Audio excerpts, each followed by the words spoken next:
खुलुमबाय बड'लेण्ड पाब्लिक रादाब नायगिरि नोंथांमोनखौ बरायबाय। खख्लाबारि ब्लक लाइमोन UPPL कमिटिनि बानजायनायाव इन्टार प्राइमारि फ्रेन्डलि फुटबल टुर्नामेन्टआ सिमला रुरेल स्टेडियामाव जानानै थाङो। 27, 28 आरो 29 सेप्तेम्बर 2022 सानथामनि हाबाफारिजों बे जोलुर बादायलायनायखौ बानजायनाय जादोंमोन।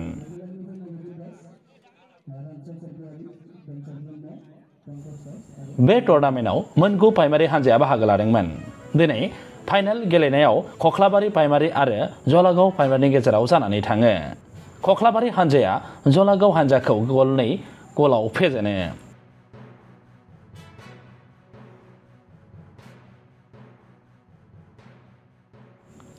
बान्थायाव ट्रफिजों लोगोसे 10,000 नोगोद रांखौ देरहासार हानजा खख्लाबारि प्राइमारि हानजानो होयो।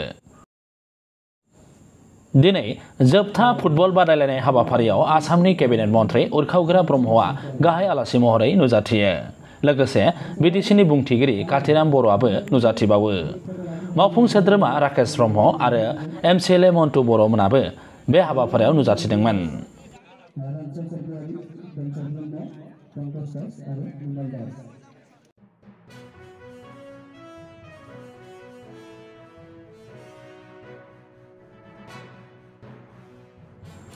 खख्लाबारि ब्लक लाइमोन UPPL कमिटिनि बानजायनायाव इन्टार प्राइमारि फ्रेन्डलि फुटबल टुर्नामेन्टआ सिमला रुरेल स्टेडियामाव जानानै थाङो।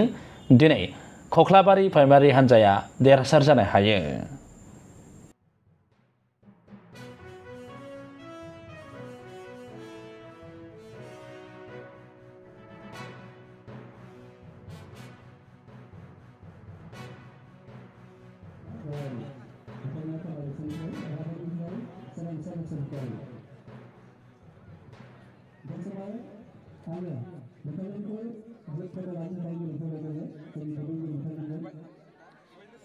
नोंथांमोना नायगासिनो दंमोन बड'लेण्ड पाब्लिक रादाब। गोजोन्थों।